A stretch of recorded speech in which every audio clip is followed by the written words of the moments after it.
สวัสดีทุกท่านข้าพเจ้ารัตติกร ฉันทสิทธิ์วันนี้จะมานำเสนอบทเรียนในหัวข้อการพัฒนาบุคลิกภาพและการบริการแบบมืออาชีพในบทเรียนดังกล่าวนี้ประกอบมีอยู่4หัวข้อคือความหมายและความสำคัญของบุคลิกภาพต่อกับการบริการ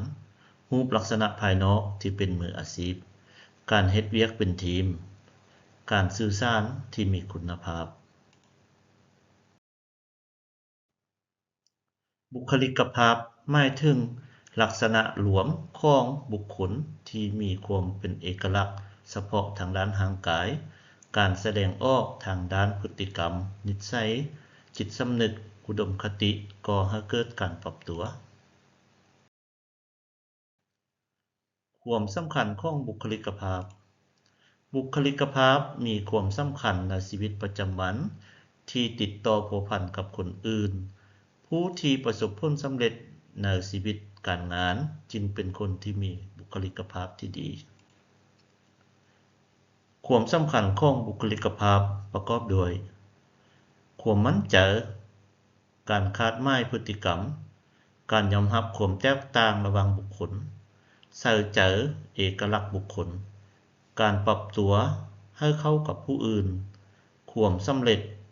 บุคลิกภาพที่ดียอมเป็นที่ยอมรับของคนทั่วไปรูปลักษณะภายนอกที่เป็นมืออาชีพรูปลักษณะภายนอกที่เป็นมืออาชีพพาให้มีความประทับใจครั้งทำอิฐซึ่งพาให้เกิดผลประโยชน์เช่นลูกค้าจะเพิ่มความไว้วางใจหลายขึ้นลูกค้าจะเคารพนับถือทัศนคติของท่าน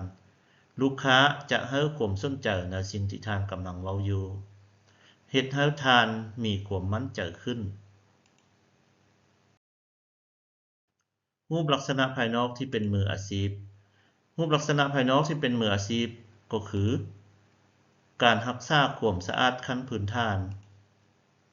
รวมมีการอาบน้ำการถูแค้วการหวีผมการทำความสะอาดเล็บมือและอื่นๆซึ่งเป็นสิ่งสำคัญต่อพนักงานในการเฮ็ดให้ตนจบงามอยู่ตลอดเวลาเท่าที่จะเฮ็ดได้ถึงแม้นว่าหน้าเวียกของตนจะต้องได้เฮ็ดเวียกกับสิ่งที่สกปรกต่างๆรูปลักษณะภายนอกที่เป็นมืออาชีพการแต่งกายการแต่งกายแม่นขบวนการที่เฮ็ดให้ตนเองเบิ่งเรียบร้อยมีลักษณะทางด้านวิชาการและมีภูมิฐานแบบมืออาชีพการแต่งกายเพื่อความสำเร็จสำหรับเพศชายรวมมีสุดคลุมเสื้อสุภาพกาลวัตเกิบทุ่งตีนเครื่องประดับผมและนวดเขาการแต่งกายเพื่อความสำเร็จสำหรับเพศหญิงรวมมีสุดคลุมเสื้อสุภาพเกิบบาหรือทรงซ้อนเครื่องประดับการแต่งหน้าผมและขนต่างๆความสำคัญของการแต่งกายที่เป็นมืออาชีพเป็นสิ่งที่สำคัญหลายในการสร้างภาพพจน์ที่ดีและก็เป็นสิ่งที่สร้างความมั่นใจให้แก่ตนเองแม่นส่วนหนึ่งของความสำเร็จองค์กรหรือผู้หน่วยธุรกิจอยากให้พนักงานของตนแต่งกายในลักษณะแบบนักธุรกิจในการพัวพันกับลูกค้าการแต่งตัวการสร้างภาพลักษณ์ที่ดีความประทับใจครั้งทำอิฐการเพิ่มพูนลักษณะภายนอกเสริมบุคลิกภาพการสร้างทัศนคติในทางบวกแก่ลูกค้าเสริมลักษณะท่าทางด้านวิชาการการเสริมสร้างรูปลักษณะภายนอกที่เป็นมืออาชีพการแต่งกายที่เหมาะสมถึกกาลเทศะควรแต่งกายให้เหมาะสมและถึกตามโอกาสพิเศษต่างๆพยายามนำใส่เครื่องประดับให้น้อยและหลีกเลี่ยงการแต่งหน้าเข้มเกินไปและใส่เครื่องแบบโซเครื่องสั้น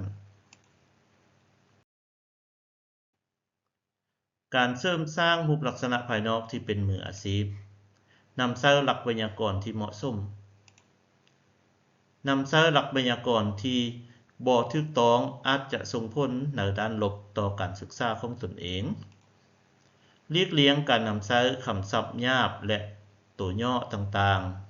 ๆในการเอิ้นชื่อควรเริ่มต้นด้วยการนำใช้นามยศเช่นท่านดร. สมิธบ่ให้เอิ้นคนอื่นที่ตนเองหากบ่รู้จักว่าเสี่ยวการเสริมสร้างรูปลักษณะภายนอกที่เป็นมืออาชีพมีความชำนาญเป็นผู้เรียนรู้แทนที่จะเป็นผู้เชี่ยวชาญ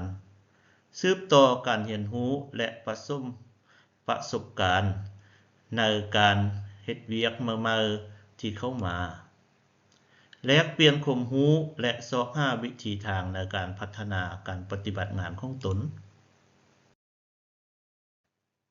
ความสำคัญของรูปลักษณะภายนอกที่เป็นมืออาชีพเพื่อเฮ็ดให้การพัวพันกับลูกค้ามีประสิทธิภาพขึ้นเพื่อแสดงให้เห็นถึงความหมายค่อยห่วงใยต่อลูกค้าและผู้ที่มีแนวโน้มจะเป็นลูกค้าในอนาคตเสริมสร้างสายสัมพันธ์ที่ดีกับลูกค้าเป็นสิ่งที่ควบคู่กันของผลสำเร็จการรับมือกับลูกค้าและการบริการลูกค้าการเฮ็ดเวียกเป็นทีม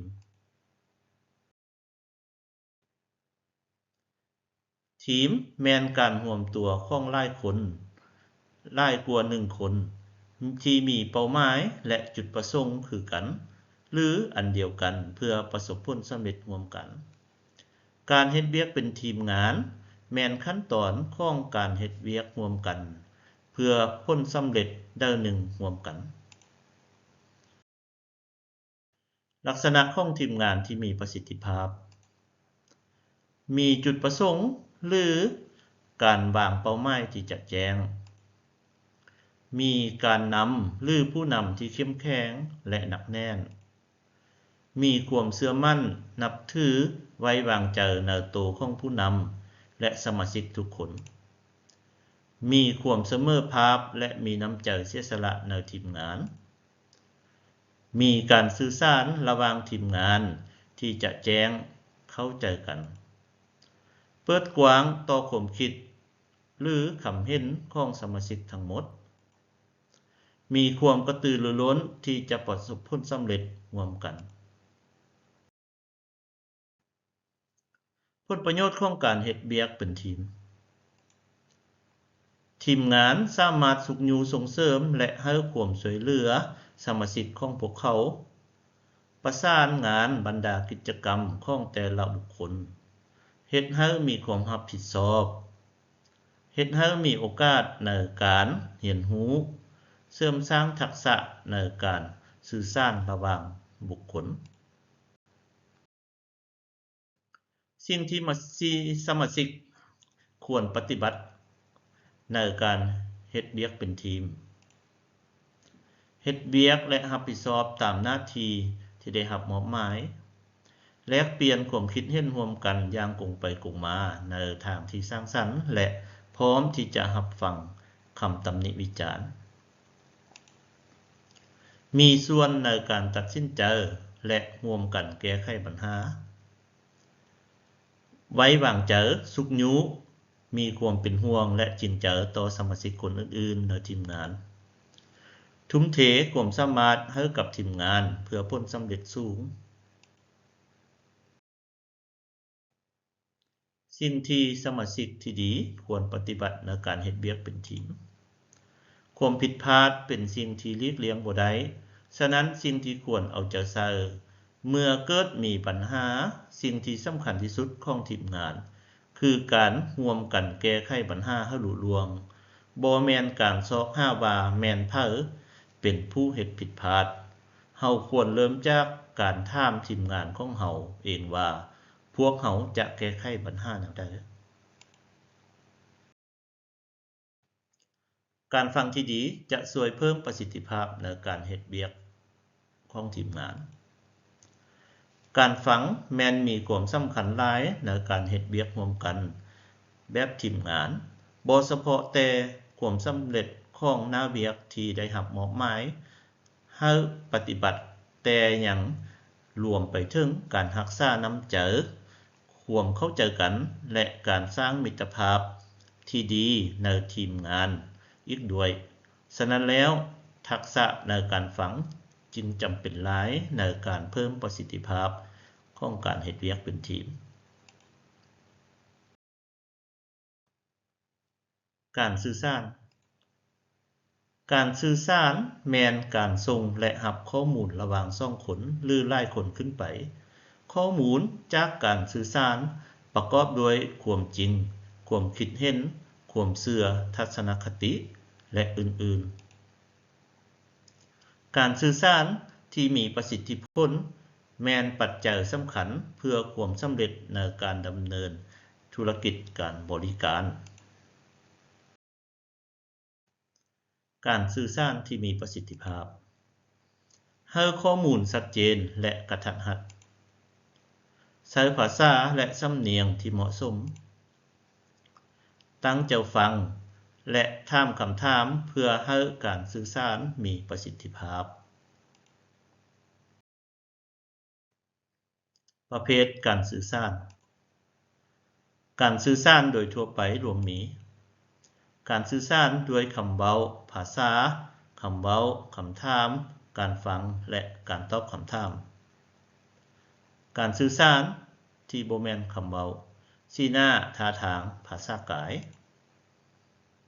การสื่อสารด้วยภาษาเขียนจดหมายอีเมลการสื่อสารระหว่างบุคคลแม่นการแลกเปลี่ยนข้อมูลข่าวสารระหว่าง2คนขึ้นไปการส่งและรับข้อมูลในเวลาสื่อสารสามารถดำเนินการได้ด้วยวิธีทางตรงและทางอ้อมการสื่อสารที่มีประสิทธิภาพระหว่างบุคคลคือผู้ส่งและผู้รับข้อมูลต้องเข้าใจข้อมูลนั้นอุปสรรคในการสื่อสารการใช้สำนวนศัพท์เทคนิคอารมณ์ความบ่ตั้งใจบ่สนใจหรือบ่เกี่ยวข้องกับผู้รับข้อความแตกต่างด้านความคิดและทัศนคติพิการหูพิการตา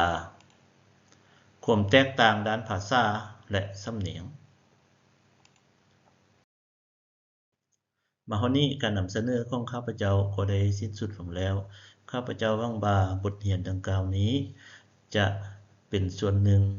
ในการประกอบความรู้ให้แก่ท่านและสามารถเป็นพื้นฐานความรู้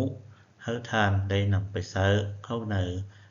เวียกงานหรือการประกอบอาชีพในชีวิตประจำวันได้ขอขอบใจ